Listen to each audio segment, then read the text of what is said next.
Galamoth. Level 20 upgrade. So today I'm going to be installing STRC's red aluminum rear hub carriers, also known as axle carriers. Guys, let's go ahead and open these up and check them out. Alright, so this time I'm just going to go ahead and cut into the bag since I already know that I'm going to need to. And there you go. Oh my gosh, those look so good. Absolutely freaking love it. Wow, really do love it. And of course they do include the bearings, which I'm also going to have to cut open.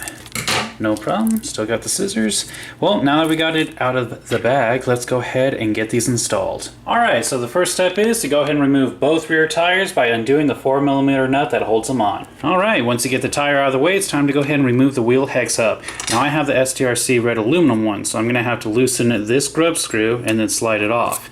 If you have the stock plastic ones, you're going to have to use a flathead screwdriver to pry it off. Once you get that out of the way, you can go ahead and pull out the axle pin, followed by the Teflon washer. Now it's time to go ahead and remove the axle carrier. First, I have to remove this screw that holds on the top of the camber link, as well as this screw pin that goes through the base of the A-arm. Alright, once you get all that out of the way, you're just going to go ahead and pull off the axle carrier.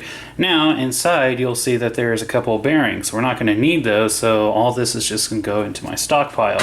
Now, I can go ahead and install the new red aluminum one.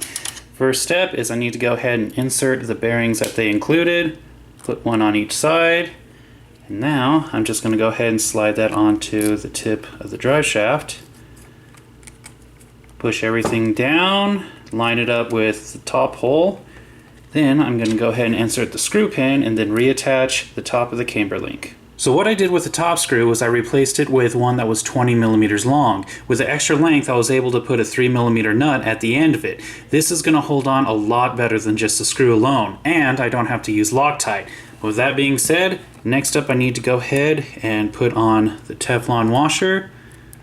Push that all the way down.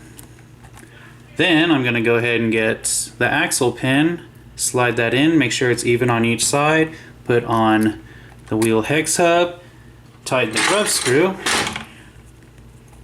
and then I can go ahead and reattach the tire. The process is going to be identical for the other side. Here's before, and here of course is after. And I have to say guys, it's looking so good. And now I never have to worry about these axle carriers ever again, because believe me guys, on the Stampede, breaking the axle carriers and steering blocks is an easy thing to do. But now that it's aluminum, not going to be such an easy task anymore.